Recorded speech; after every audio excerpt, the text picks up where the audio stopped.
nin nuur bilaad la oran jiray oo ciidanka ka mid ah raggii watay korneyl ahaa markii dambe dhintay ayaa markii intaasi dhacday wuxuu yidhi runtaan kuu sheegayaa waa ku xidhaynaaye guriga wixii kaa yaalla soo qaado maxay ka yaallay wuxuu yidhi qasax dheere ka war qasax waxaan dee ninkii geeyey baa iga badiyee isaga weydiiye halkiiba wuxuu isku dayi jiray maxamed siyaad barre inta aad la joogto intuu ku bedelo inuu qofku isagu doonayo kaa dhigo halkiiba khudbad ka bilaabay waa kacaan ku kuma nabca waa ka waxaan imika xusuusnay inuu ciidda ka badan iminkana laba shay baan yeelaya adna midyan kow waxaa laale waxaa doonto i weydiiye ilaa markale aakhiro la odhanaya ku noqoe waxaale waxaa doonto i weydiiye laakiin wax dambe oo aad tiriso annaga lagu saabsan oo la ii keenaa yaana jirin waxaan idhi waa haddii ilaahay ka dhigo waa haddii dee sida ilaahay ka dhigay noqonaysa adigu calaa kulli xaal ninkii ilaa 4 gooroo dambaan kulanay maxamed siyaad barre mar walba waxaa arrintu taagnayd dee jooji waxaanaad wato jooji goobtaan dhashay dee aniga kolley garaadu maan lahayn waa lay sheegayo waxaa la yidhaahdaa waxaan dhashay 1943 waxaan ku dhashay sida uun warkii dilaysiiyey waalidku siiyey meel ay hado isku darmo waqtigaa ummaddu waxay ahayd ummad xoolo dhaqataa reer guuraaya reer miyiya waan wax magaalo la yidhaahdo waqtigaa aan dhashay magaalo la yidhaahdaa aanay jirin markaa ummaddii caynkaas ahayd ee xoolo dhaqatada ahayd ee reer guuraaga ahayd ee haddii ilaahay ka dhigo ayaan dhexdeeda ku dhashay awan caruurnimadaadii halkaad ku barbaartay anigoo aan u malayno 9 jir baa layga kaxeeyey waddanka miyigaan ku dhashay dhulka asalka ah ayaan ku dhashay adigu malaa anigoo ilaa 9 jira ayaa layga kaxeeyo cadan baa lay geeyey oday nin booliiska cadmeed ka tirsanaayo adeerka ee lay geeyey axmed warsame 1953 baa baan malaynayaa dabadeedna ninka axmed warsame cileedo booliiska cadmeed ka tirsanaa ayaa lay geeyey kow markaas malcaamadan ka bilaabay markaan malcaamada ka baxay iskuul halkaa ku yaallay cadan ayaan galay ilaa dugsiga saraan ayaan ka baxay dabadeedna macallin baan ka noqday ilaa 1967 halkaa markay maraysay dagaal baa ka qarxay cadan u dhexeeya dadka dal kale carabta ah iyo ingiriiskii gumaysanayay dabeedna dagaalkaasi dagaal kulul buu noqday oo soomaalida halkaa degaday jaaliyad xoog leh oo soomaaliya ayaa meeshaa joogtay oo cadan waa dhulka inoogu dhow aynu tegi karno markaa soomaalida waxay tiri haddaynaan labada dhinac mid raacayn xabadda dhexdeeda ayaynaan ku dhiman iyaga yani xabadda isdhaafaysa ayaynaan ku dhiman aynu ka baxno waddanka waa laga soo baxay dadkii waqtiga ka soo baxay waxay la baxeen xabadii keentay dadkii xabadda kasoo cararay kuwaasaan ka mid ahaa 1967 baan waddanka imi ilaa waqtigaana sidii unbaan waddanka marmaraan meelaha qabta mooyaane sidii waddanka u joogaa waqtigii caruurnimadaadii ama ciyaalnimadaadii waxaad jeclayd inaad noqoto ma jireen hamaddu waqtigaa caruurnimada ma jirto hama ma jirto qofka ma kala sooci karayo wuxuu doonayo iyo waxa uu diidayo oo dee waa caruurnimadii laakiin waxaan xusuustaa un arrin kulleyba dhacdo aan anigu mar walba ka sheekeeyo oo goos waxa dhacday oo ku saabsan halka matalan hal abuurkaygu ka yimi goor subaxa miy asala oo aan imika sharxi karayn miyga asalka siduu ahaa ayaa goor subaxa waxaa isyar maagaya islaan ayayaday ah iyo qof dumara oo adeerkay qabo ayaa hadal dhex marayay marka aniguna waan dhegaysanayaayo dee waxaan markaa mala ahaa adigu hadday 5 jir baan ahaa marka mar dambaa la yidhi waad meesha maxaad la taagantahay adigu odoo maqashii doon marka maqashii baan dhex tago geed baan dhex fadhiy marka maqasha dhexdeeda tag baan geed fadhiisto sawirkii baa weli sitaa subaxdii dhacayay islaanta labada dumara ayaa oo sidii la isu wada hadlayeen iyo sida ay isugu jawaabayeen iyo wixii baa aniga hor urtay waan ka sheekeeyaa marar badan marka mar dambe anigoo ku maqan sawirka ayaa mar dambe baraarugan maqashii meel sidee baqal baa laysoo tiro maqashana dee cadow bay leedahay markaasaan fadhigii ku arki waayo waan istaagayo markaasay kaan maqashi way durugtay waa durugtay laakiin sawirka wali hor yaallo waxaan idhaahdo oo tiraabahoo hal abuura oo aanan anigu doondoonin minallaahi tacaala madax igu soo dhacday waan cidina u malaynayn in qof da'daasii uu ereygaaya waa erey keliya ayaa igu soo dhacay markaan istaagay ereygaas wuxuu odhanayaa waa islaantii iyo qofkii dumar ahayd bay ku saabsan yahay wuxuu ahaa ereygu wax dhaqo waxay kala hadlaysay lixijacada iyo maaragtay tacabka wax dhaqo wax meel dhigo haddaad waana laba dhaatay waa erey culus oo cidiba aanay dhinteeda 10 jir iyo 20 jir toona aanay odhan waxaa la yidhaha 3 laagood leh wax dhaqo 3 goor bay dhacdo ku jirtaa wax dhaqo wax meel dhigo haddaad waana laba dhaatay يعني إسلامتي هذه أدوار كون نحن حسبتي قف كنتم أردنا يسوي براسيدا وحلولك تي وحلول أخذه أنت ما استاجر في الصورة ما دون من الله تعالى روح هل أبوه عن هذا إرجع سيقول سكيمي أنا أعلو مركا هبة بقول هاي وحي هبة كرني المركز من عابدة دقنيسي ما حسس ده معلم كاي قرآن يوري مقيس عدم بالكي كنا سقال بقولي تدبي لحدن كيالك وعاشوي من بوليس كهوسان شري على يركيا مقاس على يكي من عابد بالله يقطري من عابد الله يقطري وحا هيست الشيخ الأورنجي قاروينا وحكول بحي كل بوانين النبر كلول وهذا يقول الله صع الله ما كل بو هي أقول شريه مقاس على يكي عدم بيهاي مال كم ده هو بنكسر لي هذا كيف هالقاسم كبلها بتبعتنا ألف كي بعدي مكان من عمدي كب هاي سكول لو نجري سنت أنتوني هاي سكول وكوي على يسوون ماشاس هيان قراي تبعتنا مكان كب هاي معلم بانك النقطي مقال هذا حضن اسمه قارهان قبل كريه تواي وحصل ما حكى دحين ماشي اللي تواي بنت كذا هذا بركي هو بالليكي كان روسي إذا أنت عادة شوي أردن روحي كساب سنة هل كان شوي وحيد مقال اللي هذا تواي marka aad bilowday dhigashada iskuulka aad fasalada sare gaadhay ma jirin maadooyin aad ku fiicnayd aad u xiisan jirtay mar walba waxaan xiisan jiray hal abuurkan iyo suugaantan iyo wax igu beeran oo aanan ka warahayn waqtiga oo hiba ah kowdii marka iskuulku sanadkii baa mar riwaayad la oran jiray ardayda Carabi iyo Soomaali iyo Hindi baan nahay saddex qoromood ee iskuulka ku jiray marka sanadka marka la xirayo iskuulka ee fasaxa loo baxayo yana loo soo qoray waliba riwaayad yar oo kooban soo samee dabeedna aniga ayaa hormood u ahaa iyo rag kale qaybta Soomaalida inaan riwaayad yar kaga qayb galo oo Hindigana waxay soo sameyn jireen mid Carabtana mid bay soo sameyn jirtay anigoo mid baan sameyn jiray marka anigu waxaan ahaa raggii cadaay waqtiga riwaayada yar kooban la doonayo in la soo bandhigo raggii sameyn jiray halkaasaan ka bilaabay anigu hal abuurkayga magaca Hadraawi maxaa lagu bixiyaa ama ku raacay magacana Hadraawi markii uu cadana joogay waxa la oran jiray Abu Hatra oo Carabi buu ahaa ninka hadalka badnaa weey Hadraawi macnaheedu waxa weeyaan qaaladu waxay talkative dad iska niraahno wali inuu hadal badan sheeko badan sida hebel sheekay leeyahay inuu sheeko badan ama hadal badan baa ay macnaynaysaa marka caruurtii markii aan malcamada dhiganayay baan caruurtii xagga dambe wax ku akhrisanaysay ayaan la fadhiyaa dabadna waxaan ka jeediyay kitaabkii anigu miyuu baa ka yimiyo waxaan ka sheekeyn jiray dawacooyinka iyo waraabaha iyo waxa sheekhay maantii dambe wuxuu waayay buuqiya quraankii bulaankii caruurta dhawaaqii caruurta meesh baan qabsaday waa xagga dambe waa qoladii jisca maana jisca marka wuu yaab xabar meeshi maxaa la aamusay xabiibi anigu meeshi ba haysto wiya caruurta calabayo ku inta badan ku kala kulligood saaleeyeen dhageysanayaan markaasaan arkay iyaga keelka dabadna isbedel baa ku dhacay wajigeeda markaasaan arkay inay cadabash soo koray kaalmi sheekhi oo qaar weyn leeyahay ul kulul ee dul taagan markaas amaana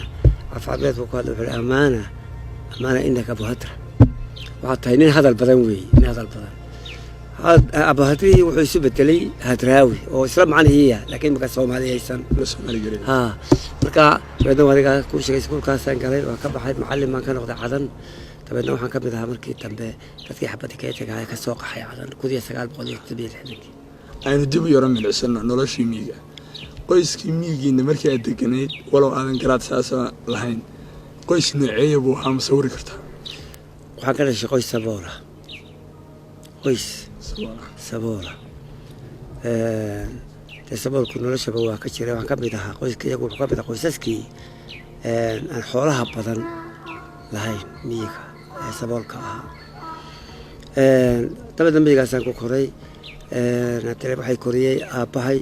iyo adeeraday ayaa koriyey oo hadii ay ka dhigo maalkan maanta maaragtay igu soo sii waqtiga aan cadan tegayo dabadeedna aabbahay baanu israacnayoo waanu isu raacnay cadanoo adeerkayga booliiska buu ii geeyo kaasi ayla wareegayo ka qoys ahaan imisaad ka koobantiin qof hooyadays waxay dhashay 8 wiil iyo gabadh hooyaday ilaahay ha u naxariisto hooyaday ka waxaa loo jeeday kaaha jaamac buux ilaahay ha u naxariisto hooyaday 8 wiil iyo gabadh bay dhasho anigu waxaan ahaa ka saddexaad baan ahaa inta kale way ka yaraaday anna laba iga waaweynayd marka intii maanta waxaa ka nool intaan ogahay 4 intii kale akhiray qabat mid wuxuu joogaa Nairobi oo kaanu dhalashay isku xignay mid waa hurri oo waa nin halkan joogo oo isagoo iga yar yahay intii kale ma qof yaraantii tabadan yaraantii bay ku leedahay ku dhinteen abaan hadraawi markii ugu horeysay aad guursatay goormee waxay aad 60 bay aad axmar bay ahayd gabadhii ugu horeysay markaasaan ku guursaday waxba bare cilmi baa loo jiray muddaan isqabnay ilaa 5 sanadood markii dambena waa kala tagnay waa xamar ma isku dayday marar kale inaad guursato ها ومرة كله مرة بعد كبر كله ولا عاشر محمود قايب لنا كوسدي وأعتقد أنه بتيس خفني لما كان كبر لي هذا الاسمان تبت أيا أوريدي في أنه بتشوفه لأنه متدير أنا بس خفني سكوان وفاقي لا بدا خوفه هره لكن رسمك يجوا حنا في مركا دورنا كوجد هذا الاسمان تبت إلهي أكرر على النقطة ما شاء الله أنا تشلعنا دين عاية عائلة بسوم مرة تاريخ اللي جوهيا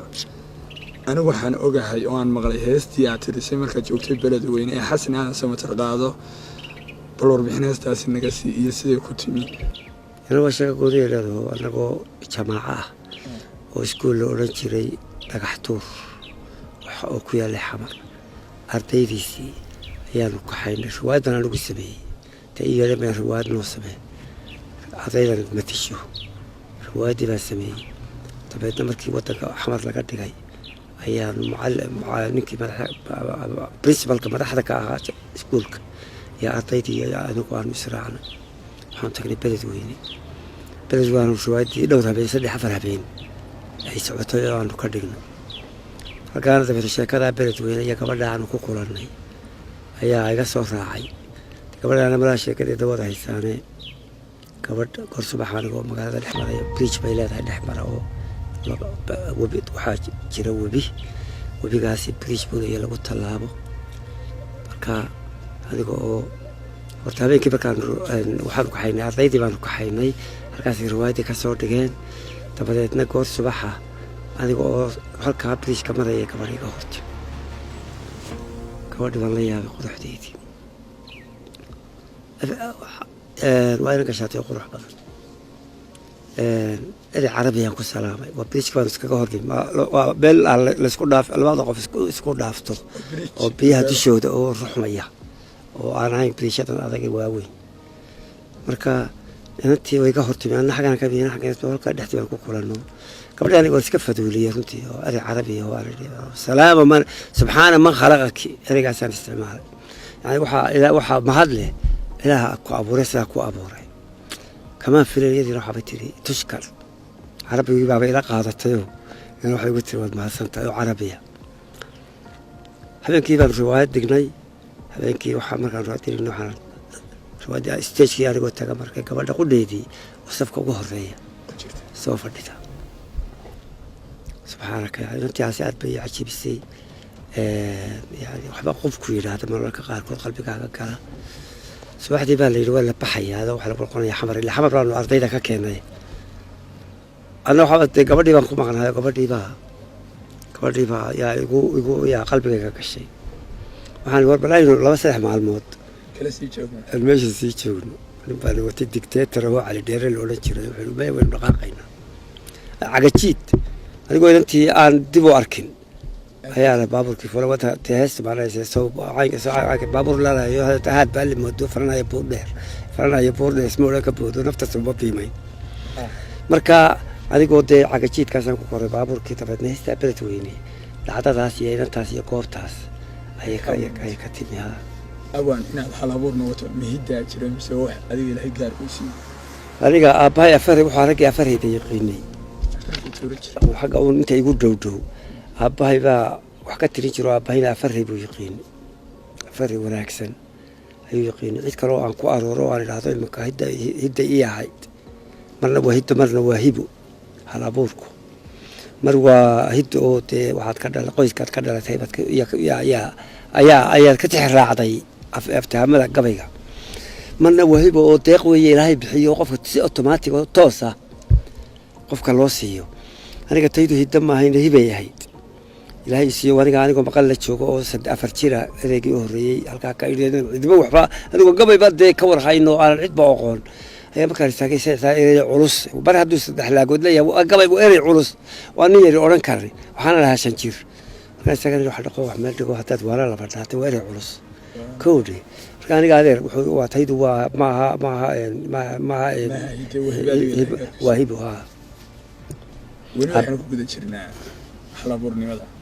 halabuurnimadu dadka qaar ba waxbay ka aaminsan yihiin dadka qaar waxay sheegaan inay tahay waa hibo waa run waxaa kaloo ay sheegaan inay tahay hiddo waxay kaloo tilmaamaano soo korodhay oo wax la baran karo gabayga horta saddexdaasi mar waa hiddo oo dadkii ku dhalay bay ka soo jeeda aabbaha iyo awoowayaasha iyo adeerada ilkaasi ka soo jeeda waa hiddaa la yidhahdaa waa hiddo marna waxaa la yidhahdaa waa hibo oo waa deeq ilaahay toos adiga kuu siiyey simaad arkin mid kale oo saddexaad oo iska dee jacburiyahoo qofku iska jujuubtaana oo aan labada mar haddaan labada mid ahayn inta badan macna ma yeesho laakiin waa jiraa cid nin qabiya oo aan hiddana yani hiddadu ha iska joogto laakiin waa inuu hibo yeeshaa qof aan hibo lahayni waxba ma tirin karo marka hadii hore aad baqasho wax tiriye hees ama gabi waxdii waa hibo ilaahay waa deeq ilaahay siiyo sida adilay ka dhigo kamid ah deeqaha ilaahay bixiyo awan markaad ka soo noqotay wadanka Yemen waxaad in badan ku noolay wadanka la soo oran jiray Soomaaliya jabhadihii baad dilaacay wadankii qaybina way burburtay Soomaaliland way goosatay Soomaaliland bilba goorma dib ugu laabatay wadamadii u baahan anigu dee waxaan ahaa dadkii horta kow xamar baa la joogay dabeedna watii nidaamkii dalka qabsaday oo maxamed siyaad baraki dalka yimi dabadeedna muddo ka bacda aniga habeen baa layla guday inta laygu jabiyey baashii la odhan jiray taa layla gudo meel qasax dheere la yidhaahdo xuduudka Kenya ku dhow ayaa laygeeyey halkaasaan isolated halkaasaan 5 sannadood ku xidhnaa 5 sannadood markaan dhamaatay dhammaan 5 sannadood ka bacda isagii dee rag u yeedhay ciidankiisa wuxuu ninkii hala ii keeno horta intaanu halkaa ay geyn uu ii yeedhayo wuxuu yidhi waxaan kuugu yeedhay isagoo fadhiya madaxtooyadiisii waxaan kuugu yeedhay maxaa wax kasta oo aad adigu tiriso xaggayga loogula soo kacaya anaga loogu adeegsadaa waxaan anigu mar haddaanan anigu qalooca lahayn cid kale oo jirta ay oo inta meesha iga dhex qaatay ay iyadu macnahay doonaysa u samaysay dee anigu dembi ma lihi anigu kaan tiriyey waa kaa marka way ku jireen qaar badan hal qalqalida lagu soo qamaamo qalalaasi ninba qurub haleelo laba weliba qaybta qoraxday ku dubatay iyo taycel walwaalidku go'aan wadaamo waana dhacantay wadnaha farku haya qabaylaas markaa tiriyey waa kuwa ka qaylinaya galabta wuxuu yiri waxa doontanay weydii madaxtooyadii baan markaa koofeed casbaa itooday madaxweynaha baa ku yeeray marka halkii baan ugu tagay wuxuu waxa doontanay weydii maanta wixii ka dambeeyay wax anaga nagu saabsan oo aad tirisa yaani jirin waxaan ku wixii alla ka dhigo ilaahay baa taladaya ayay noqonaysaa waqti yar ka bacda waxa soo hal qalqalida lagu soo qamaamo qalalaasi baan niba qodob haleelo laba waliba qaybteed iyo weliga cad quureedna qaadan maayo qalanjada faraadheer wax la qaybsan maayo isba loo geeyo waxa buu qaatay inaan kulankii aan kulanay aan isaga kule weligii cad quureed adiga kaa qaadan maayo militariga waxba la cuni maayo hay ha weligii cad quureed na qaadan maayo qoranjada nidaamkan dhashay waxa la qaybsan maayo dabeedna taabay saqdhexe la yimi anigu xamar jooga la foolaan joogay gurigii baa la igu garaacay ciidan baa soo galay xerada waa baara 11 meelaha habeenimo oo dibadday joogeen waxay silaahdeen waxay la foolay wuxuu xarun weyn oo jaamacada ku taalo wax lagu barto marka waxay leedahay barta inta dadku seexanayaan la ogaanin inaga muraadkeenne dibaddii bay fadhiisteen markay sidaan ilaa 11 sano malaa iminka la seexay ay soo galeen anna waxaan ka soo baxay khadaro dibadda ahoo markaasaan guriga soo galay oo doonina jiifsado albaabkii alla igu garaacay albaabkan tegayoo waa ka furayoo markaa la iga furaa ciidan soo galay 3 nin oo soo galay adigoo hortaagan oo leeyahay horba iska waran ayaa mid kale oo ordayaa show daaqadan nin ku harayo daaqada ku beegan sariirta aan farkaan ku fadhiyo kala wuxuu siiyay marka la garaaca albaabka uu kacayo waxba akhriyay marka wuxuu yiri malaa wuxuu qaatay waxaan akhriyayaa waa kuwii kaba dambaysta ahaa ee nidaamka ka soo horjeeday marka wuxuu yiri isaga ciidanka watada oo bal daaqadan taagnaanaya wuxuu eegaya marka albaabka garaacdan halkuu dhigay albaabka kale oo garaac waa furay way soo galeen ninkii ordaya ayaa la jirayo halkii lagu arkay halkaan dhigay horta walaaqtiiba muu eegine intuu laablaabay ayuu jeebka ka shaday dabeedna baabuurka la igu qaado xagga dambe inta la fadhiisanay ninoo xagga ka fadhiiso ninoo xagga ka fadhiiso baabuur meel kayn oo u dhow iskuulka joogta ayaaba leegay oo ay wateedo halkaa lagu soo qariyay markaas soo tegay baa la kiciyay baabuurkii aan fuulayay markaan soo taagay dhinaciisa yaa dabeedna ninka nuur bidaarku baashi intuu qaatay nuur bidaar mayna kaa kale ciidanka watay rasooli ayaa intuu baashi la soo baxay laba gacmood igu jabiyey ha oo mفتاحي ساو markaa waaba qabatay oo mid laba gacmood tahay muxuubay mid bay aad ii qabatay markaa waxaan baashi waysaa ilaa muu hadlino iga jawaabine intuu igu jabiyey ayuu mفتاحي jeebka ka shaday baabuurtii soo dhaqaaqday dabeetana waa layla gudi meesha qasax dheer la yiraahdo habeenkii oo dhan ku joog baan ma lixdiis waxnaan yaa bay dhaba waagu noogu bari shaah baa lay keenay madowga walcabo halkii baan ka dhaqaaqno qasax dheer meesha la yiraahdo yaa leegay 5 sanadood baan halkaa ku xidhnaa 5 sanadood oo def amarka isaga lahaa maxamed saad barre 5 sanadood markaan aanoo xidhan ilmaantii dabciido xilbal nimankii ordo soo qaada qodobna korkalba hadda yaa niman baabuur watay baatay warbar nabada adigoo meel meesha horteed iska taagan saxaray baabuur bisaa joogtay meesha waxaan 5 sanadood baan joogay meesha waad ku raagtay bal waa ku qaadaynaa guriga wax ka yaala soo qaado maxay ka yaala waxa soo qaatay waxa sitay caday iyo garfeed iyo go iyo surwaal iyo shaar iyo furaanad intii baan soo qaatay dabeetana baabuurka la furay aan dhaqaaqay bala lixdii oo dhow habeenkii oo dhan baabuurkaasi uu socday goor dambe ilaa 12 meelaha ayuu xamar galay hotel bulsho la oran jiray hotel bulsho oo sataaladii weyneed in Cabdullaahi Xasan ku barbariyaalay oo ilaa 4-5 dabaqa ayaa leeyay qolka mara dabaqa saddexaad mar leeyahay qolliga waxa halkaas la geeyo halkaas habeenkii saacad dhowr casho halkii laygu hayay antii dambe la leeyo soo hadlay madaxweynihii siyaad barre oo xiriir balkii hal ay keen isagoo imka aaminsan inaan tii khalaas hay ninkii hal ay keen isagoo madaxtooyada halkii madaxtooyada intaan soo galin baa guddigii madaxtooyada wuxuu ciidanka dhexdiisa deganaa ciidankii militariga ah kiba leeyahay wuxuu barwaaqo waxaan nabad mar kulanka yagii labaad weeyay wuxuu yiri qasax dheer ka war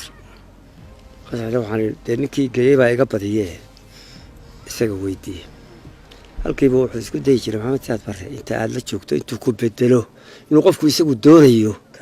ka dhigo halkiiba khudbad ka bilaabay waa kaan ku kuman labca waa ka waxaan ka xasuusnay inuu ciid ka badan imikana laba shay baan yeelay adna midiyaan kow waxa la waxa doonto i weydii ila marka aakhiro la oranayo ku noqo waxa la waxa doonto i weydii laakiin wax dambe oo aad tiriso annaga lagu saabsan oo la ii keenaa yaanay jirin waxaan idhi waa haddii ilaahay ka dhigo waa haddii dee sida ilaahay ka dhigay noqonaysa adigu calaa kulli xaal ninkii ilaa 4 gooroo dambaan kulanay maxamed siyaad barre mar walba waxaa arrintu taagnayd dee jooji waxaanaad wato jooji qasax dheere waxaad ku jirtay muddo 5 sano qasax dheere intii aad ku jirtay waxyaabee kuugu la yaabka badnaa waxaa ka mid ah tuula cidlaaba waxay tahay ugu yaabka badnayd waxaad ummadda joogtaan afkeeda garanayno luqadaana weligay maqal oo raxan weyn niman leeyahay raxan weyn ma igu si kala culisiin niman leeyahay raxan weyn oo geeradle la yiraahdo oo meeshaas jooga oo aad kelmad afkooda ka garanayn ayaa la dhixgeeyo waxa isaga qaatay kuwaasaan wax garanayne in kuwa dhixgeeyno marka halkaas ay ahayd muddadaas iyo intaas ay ahayd intii aan 5 sano halka joogay 9 gabay 10 gabay baan ku tiriyay meesha la ima ogolaan qaliya waraaqtoona laakiin hibadii baan leeyahay wixii ba joogi karaba ma deyn karo 10 gabay ayaan ku tiriyay muddo 5 sanadood anigoo meesha ku xiran oo markii la geeyay katiiradii la iga furay horta waxaa la yidhi alxamdulilah baashii i haysay meel qol yar baa la geliyo qolkii baan isdhex taagay waxaan idhi anaa isla shawray naftaan la shawray waxaan idhi halkaa waxaa lagu keenay soo garan maysid hadraawo waxaa lagu keenay inaad isdhiibto oo intaad xamidi weydo xabsiga haataad waxaad doontaan baan yeelayahay meesha iga saara haddaba halkan ha dhibsani kadhigo caalamkii oo dhan meesha qolkaa yar ka dhigo ee lagu geliya caalamkii oo dhan qolkaa yar ka dhigo masaajid ka dhigo ka waran waa meeshii u horreysay intaan salaad isu taagay aan ku tukaday bay ahayd salkii yaraaye leegeeye qasax dheere 5 sanadood baan la soo jiifay kitaab buu iga keenay magaalada oo kitaabkana waa akhristaa dabeedna markii aan meesha istaagay yani meesha yaanay ku dhibin meeshu ilaa waxa la doonaya waxa lagu geeyay inaad qayliso oo tiraahdo xabidi weydee waxaan hadba camal samayso camal dad ka fadhido waxa kugu dhacay waxa la yiraahdo frustration Soomaa waxaan camal samayso si aad u mashquulso nafta u mashquuliso meesha waxa la deed weyn oo kala ah horta meeshii oo dhan waxaan ku beeray basbaas iyo tabaando iyo baashan arabikida la yiraahdo iyo waxa soo dhan ku beeray kaami magaaladii wadaasado iyo weel bay soo qaadato beetaydii xagana waxaan ku beeray digaag waa meesha wadayrkii gudaha xagana digaag baan ku beeray sakadano digaag oo guriga ah sida u taxano xaafad aad boodo aan ka hara dhaxgalay raalinayga hawo in beertii aad beertay dalaga ka soo galmeed iibin jirtay maaye dadkaas intay daasada yaryar iyo baltibaada soo qaataan beerta soo geli jiro guran jiray tamaandhada iyo basbaaska iyo waxaan iyo hataa babay waa ku jiray laakiin xaasha lillah cidda intay soo galaan waxa ku yaala ka goosan jiro ka tagi jiray digaag baan beeray sakadan ayaan u sameeyo kuwa dhalayda ana meel baan u sameeyay inta kale meel baan u sameeyay inta waxaan uga jeedaa yaan frustration ku dhicay ismashquuli qofku hadduu iska fadhiisto marka dambe uu ka booday oo waalanaya dabadeedna maalin oo dhan sunrise to sunset aroortii marka waagu bariyo 7 mitir meelaha ilaa 5 waxaan mashquul ku ahay beerta iyo digaaga magaaladii basbaaskayga bay guranaysaa tamaandhadii bay guranaysaa beerkii digaag u dhalay bay guranaysaa oo qarman martiya yimaado digaagayga baa loo qalqalayaa meesha waxaan ka noqdayba haddii ilaahay ka dhigo cajiiba oo waxaan ku tashaday inaan go'aan qaato waxaan fadhigu waa mushkilad haddii idinku timaado iminkaba taasi haddii idinku timaado haddii cidla laydin geeyo lagaa aamuso haysdhiibine waxaa la fariistaa camal ismashquuli wallahi anigoo aan meelba mushkiladii haysan oo halkaygii iska jooga shantaas oo halkan salaadii u horreysay ku tukaday 5 waqti tukada oo digaag beeray oo halkan dhir ka beeray oo dadka oo dhan magaaladii oo dhan hadii ka dhigo maharisay aniga meeshaydii iyo waxaygii waa tii siilay bilaabatay waa tii dabadeedlay ka dambeysay waa tii cirka isku shareertay markii dambe waa ninkii gudubnay Itoobiya u gudubnay markii asana meeshaas laga dhawaaqay aniga maxamed xaashi dhamac gaariye iyo Rashiid Cabdullaahi la yiraahdo garweyne nin farax gamuute la yiraahdo nin Yaasiin Axmed Xaaji Nuur leedo waa dhintay shantayadaba waanu dhumashaan ku baxnay waa ninkii jabada tagnay dabeetana waa ninkii halka ka soo jeestay xarigii qasax dheera aan inta ku dhaafno aan kula kabsano awan intii aad noloshaada noolay ilaa maanta goormay kuugu darnay dee maalmuhu way iska badnaayeenoo haddii ilaahay ka dhigo maaragtay dee nin daadaa jiray baan ahayoo dhacdooyin badan oo la yaab leh ayay soo joogtay ayaan usoo joogay oo haddii ilaahay ka dhigo maalinkan maanta dee waxay aniga igu darayd horta xabsigaasi ima dhibin oo anigaas dee aniga oo yidhi so waxaa lagaa doonaya inaad isdhiibto maaha aniga adaa ay kowdhe laakiin goorta adeer goray igu darayd aan ka yaabo weligii jabhadda lala dagaalamayay maxamed siyaad barre waxaan joogay meel koona ah oo baari la yidhaahdo waa triangalka calanka Ethiopia iyo Kenya iyo Soomaaliya dhexdooda markaas aniga waan joogay ciidanka halka fadhiya anigu madax ka ahaa kowdhe aniga waqtigaygii dheeraaya noolaa 10 sanadood jabhadda ee dafta dee aad dhigaysay ee lagu soo weerarayay tridaysay lagu ridayay dee kuwaas waqtigaas uma igu daraa laakiin intii aad noolad maalinteebay kuugu farxad badneed farxadda waa maalintii maxamed siyaad barre la jabiyay haddii ilaahay ka dhigo dalka la soo galay maalintaasi kuugu farxad taasi shaki ma lahayn waa kuma saaxiibkaaga kuugu dhow dhanka sugaanta tanu niqulaan isku mataana ahayn ma saaxiib xataa ma nooyna mataanayno maxamed xaashi dhawaabo ha ka riix ilaahay ha u naxariisto ninkaasaan geeri iyo nololba wadaagnay geeri iyo nololba hada kowdhe oo afar iyo inta yar aan hurdo mooyaane aan sidaas ag fadhini waan walkii sugaad walkii silay bilownay ku qaadqaaday maxamed siyaad barre walkii deel labadaba aan ka bilownay ku qaadqaaday deel ku qaadqaaday maxamed siyaad barre marka ninka aanu ilaa maalintii geeridiisii aanu isku mataana ahayn aanu isku qofka qura ahayn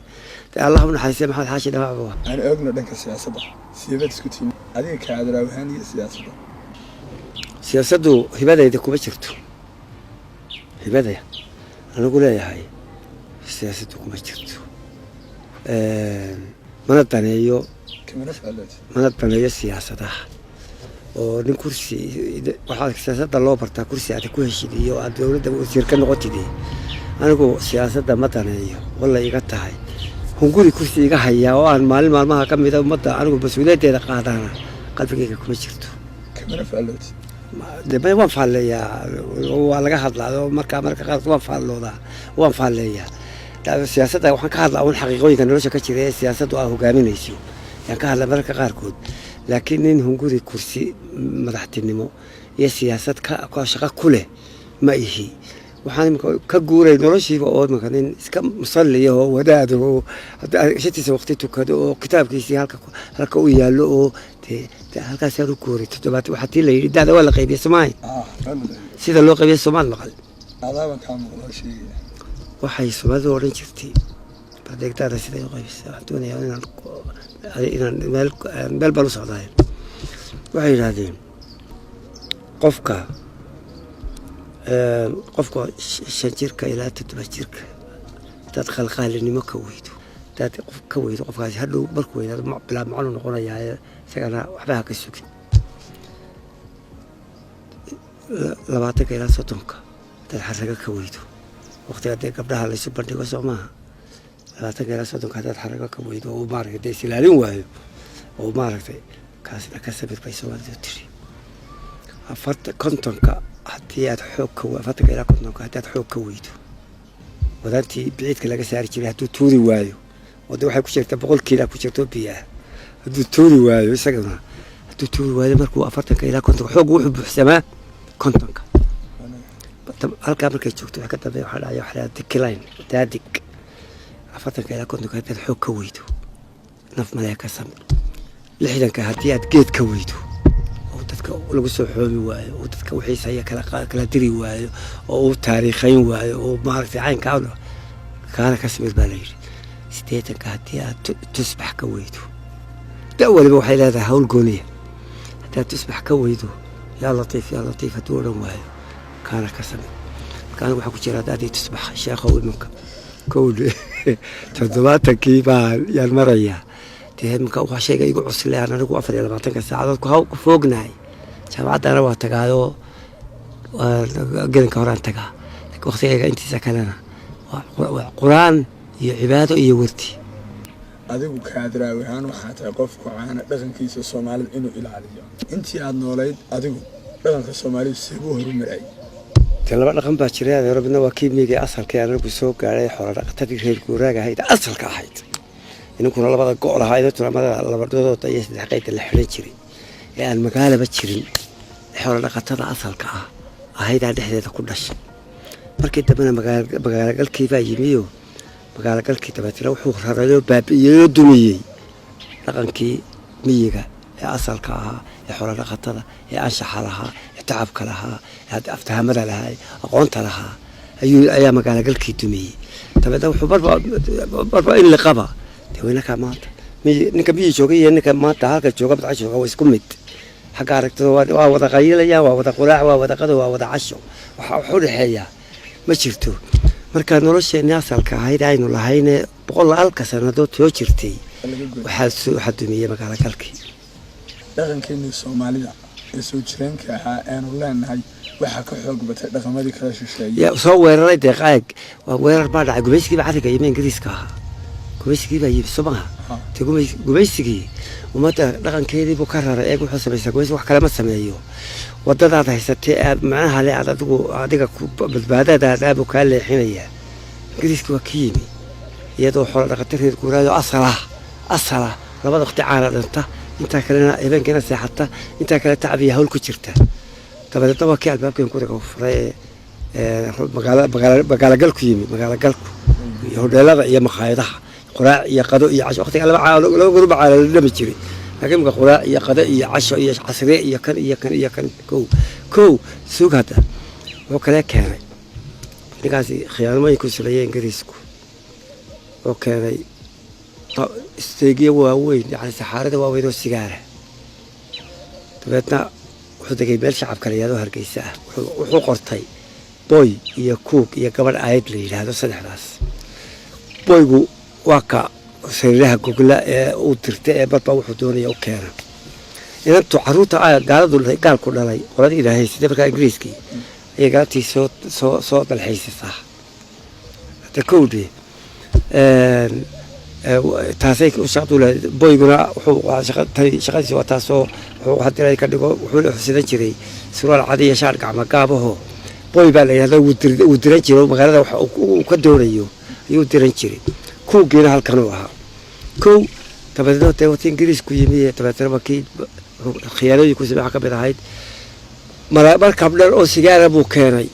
horta labadii inanay u horreeyay ee kuugiyo boygii aswaad markuu soo fadhiisto meesha shaqatiga iyo waxa gurigiisa beesha la fadhiisto quraacdo soo fadhiisto markuu quraacdo wuxuu halka soo dhigi jiray quraacad khamriya halkan wuxuu soo dhigi jiray qasacad sigaar ku jiro markuu quraacdo ay khamriga shubin jiray boygii laba inankii kuugii iyo boygii halkaasay labaduba taagan yihiin dabeedna markuu quraacdo khamriga shubin jiray sigaarkana waa shidan jiray haye boygii iyo kuugii waxay soo qaateen caadadii iyo sigaarkii iyay barteen ayuu baray khiyaano balaayga tabihiisa sigaarkii bay barteen dabeedna magaalada soo galeen sigaarkii uu iyagoo sigaar ku siista jeebka ilaa waa kan biiska kaga tagay siduu lahaa balaayga hore waa maxay balaaydi dabadeedna waa kii keenay markabka dhan sigaarka ay ku faafiyey magaalada anigu talaan ogaayay barxo isteega dhan isaa wadooyinka ugu daadiyey تبغى اللي تبغى الله قبط هدي وابي تبغى ومتي وكي قاد كي بري كذا كي توبيا وكسيجار كي بري وكخبز كي بري وكاتلاي كذي كوبار كرباتا مارت عشان هذا يوحنا ما تعين كسر ناي تنيكي جمش تروح كريدو إذا قد حيا وضدا تبغى إنه أريكي سنقولنا وكرامة دينية لغن كينية هيبة دينية هن كينية أي لمان أبا واحد أوضاع الصوماليات نفكر كل دير مع سيار رمى برشدا maxaad u malaynaysaa inuu ku dambeyn doono dhaqanka Soomaalida hadii sidan uu ugu socdo aan wax laga beddelin waxna laga qaban taas hadal mal horta saacadii baa taagan qiyaamaha horta taa qabso waqtiga inuu ku jiro waxa saacada qiyaama wada taa qorata saacada qiyaama inuu ku jiro any time any minute suurki wala afuufi karay waayo shuruudihii ku xidhnaa qiyaamaha ayaa kulligood baa suuqayaala marka dadku macna beero marka wad ilaahay ka dhigo ay dhalaysa ku bato marka guriga albaabka guriga ku furmo marka had ilaahay ka dhigo maanta ay macna beesho awal badurida waqti kasta qurumihii inaga horeeyay waxa la rogi jiray marka ay isku dhex daataan ee isku rag iyo dumarku isdhex galaan ee sidadu bacdo ee balwad ciida ka badatay dadku macna beero ayaa mar walba ilaahay rogi jiray tibayna ku jirtaa imika habeen walba filo adigoo hurdaa isugu kaa dul yeedho intii gabagabadii barnaamijka abwan sidaad u aragtaa jiirasha dambe soo socda iyo hal abuurkooda kuwa maanta jooga iyo kuwa dambaba kuwa waxbaan u malaynayaa generation dambe intuu kaco talada la wareegaya dee horta waqtigaasi ma jiraba ilaahay baa og laakiin dee waxaynu leenahay wax la akhristo oo lagu garto marba xaaladaha soo socda iyo kuwa jooga lama garta xaaladaha jira kuwa soo socda lagu garto waxaan ku yidhi marka dadku sida maanta galabtan marka dadku macna beelo ee uu xadka ka baxo islaamnimada ayaa weligoodba la rogi jiray tii baynu ku jiraayo ani minute ayaa suurka la foofi karaa this time abwan aad iyo aad ayaad u mahadsantahay waa ka hadal waraysigan kula yeeshay intaasna ku soo gabagabeynayna